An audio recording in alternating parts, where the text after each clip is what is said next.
November is coming up fast and a lot of new games are landing. Hi folks, it's Falcon, and today on gameranx, new games that deserve your attention in November 2021. Starting off with number 10, it's Jurassic World Evolution 2. Now this is somewhere along the lines of Jurassic World Theme Park. It's a business simulation where you essentially make a theme park with dinosaurs. Now this worked out really well in the first Jurassic World Evolution. Kind of a dinosaur themed zoo tycoon or roller coaster tycoon, somewhere between the two things. But it's a really well liked game and did really well for the developers. I'm excited to see exactly what they add for the second. The previous game was set on an island, where this one is now set on the mainland United States. So that provides for a lot more terrain and biomes. And one thing I've heard mentioned is that the maps for this one are significantly, a lot larger than the first game. I don't have measurements exactly, but between the more visible improvements that they've been talking about, the return of Jeff Goldblum, Bryce Dallas Howard, it really looks like it's shaping up to be a fun entry to this franchise, and hopefully it's a long-running one that continues to improve over time. Jurassic Park Evolution 2 is landing on Windows, the PlayStations, and the Xboxes November 9th. At number 9 is Sherlock Holmes Chapter 1, which is a really interesting open-world investigation game that explores an era of Sherlock's existence that really no other story has in any depth explored. This is an adolescent Sherlock Holmes who is just becoming an adult. He has a different best friend, still named John, but not John Watson, and there is a certain degree of vulnerability that they're specifically advertising this Sherlock to have. You're sort of constructing the Sherlock that everyone knows during the course of this story, and that sounds very interesting to me. We don't really get Sherlock Holmes origin stories ever, and when we do, he's usually of the age, he usually has a lot of mysteries under his belt, he's usually experienced, usually knows what he's doing. Here, we're supposedly going to get a somewhat unearned arrogance as you use the deductive reasoning and piece together clues in order to solve mysteries. I think this sounds like a very interesting and intriguing concept, and Frogwares has pulled off this type of game plenty of times, so I trust it. Sherlock Holmes Chapter 1 is coming to Windows, the PlayStations, and the Xboxes on November 16th. And number 8 is The Last Stand Aftermath, which takes on an interesting perspective of a zombie apocalypse game. You have been infected, and you ultimately will fall to the infection. That is the point of the game. When you take on a character, that's going to happen to them, period. The reason is there is a city behind a wall of humans who have survived the zombie apocalypse, and if anybody gets infected, it's agreed that that person has to leave. Your characters are infected, they have to leave. They go out into the wilderness, they survive, and take on tons of zombies in this roguelite. Now, I think this is a great idea for a scenario in which you can kind of go out, find hope for people. You can kind of be a use in your last period of time. It's clever because you die, you just start up as another survivor, and the game pretty much explains itself without having to. I like this. I played the demo, which is, by the way, available if you want to play it now, and it is an enjoyable game. It's not the prettiest thing you're ever going to see, but it is a visually pleasing adventure game, and the top-down combat works really well in my opinion. I enjoy it a lot. That is coming to the PlayStations, the Xboxes, and PC on November 16th.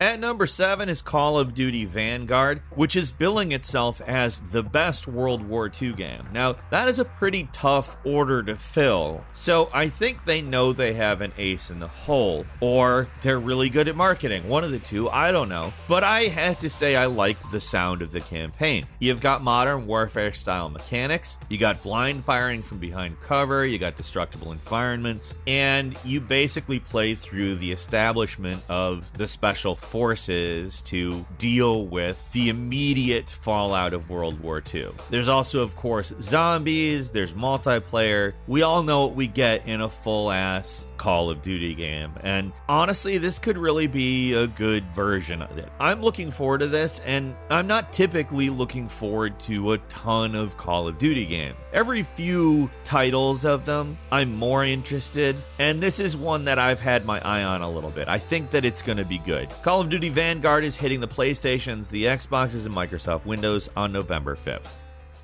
At number 6 is Final Fantasy XIV Endwalker, an expansion to Final Fantasy XIV that continues the story and directly confronts the Garlean Empire.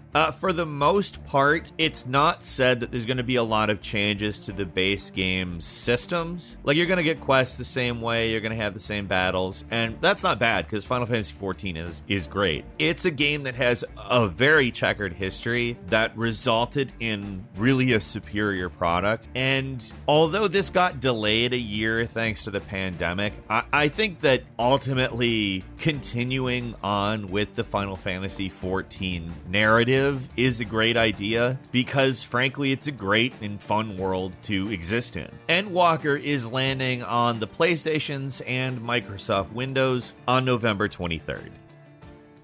At number 5 is Shin Megami Tensei 5, the overarching series that the Persona games are a sub-series of. The setup you will probably find familiar if you have played any of these games before, whether Persona or the mainline series. The player is a high school student who's investigating demons with some friends. This version of it transports you from modern-day regular Tokyo to an alternate universe, post-apocalyptic Tokyo, and the event ends up bringing these demons through to your Tokyo, and the whole story ensues. Obviously, Atlus really knows what they're doing with RPGs, and this and Persona have always been great series. I have no doubt this will be a fantastic RPG. It's for the Nintendo Switch, and it's landing on November 12th.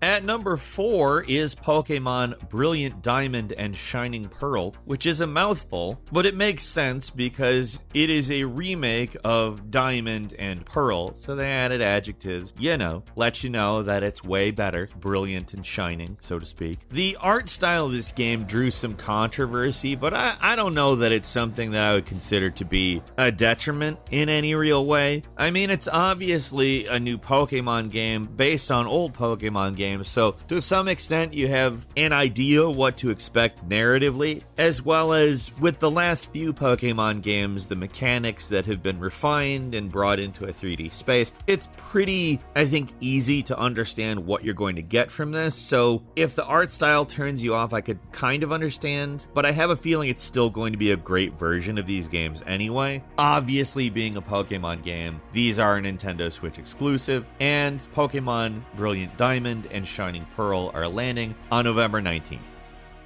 And number 3 is Battlefield 2042, a game that in its beta did cause some controversy by being not particularly stable. DICE has made claims as to having fixed the issues that were brought up during then.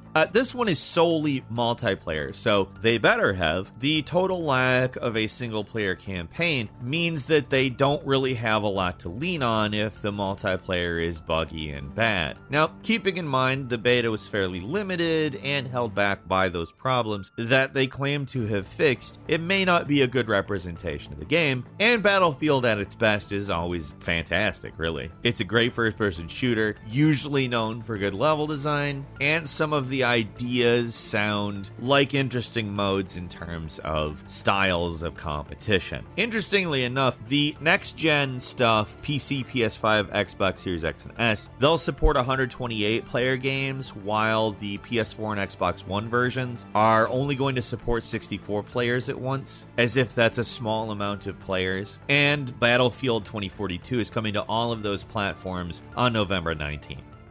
At number 2 is Forza Horizon 5. Obviously, Forza Horizon is kind of your arcadey cousin to Forza, and in terms of which I prefer, I am a Horizon person. I much prefer the slightly arcadey racing. However, this is by far the best looking of any Forza game ever. It's set in a fictionalized representation of Mexico, has a new weather system where you can see storms coming, there's multiple climates, multiple seasons, seasons, multiple biomes. There's also this mini arcade mode they've added where they have these mini games that you can find all around the map. It sounds like a lot of fun in terms of a multiplayer thing. And on top of what we already normally expect from a Forza Horizon game, should be interesting diversions. Obviously, it is exclusive to the Xboxes and Windows. Forza Horizon 5 is landing on November 9th.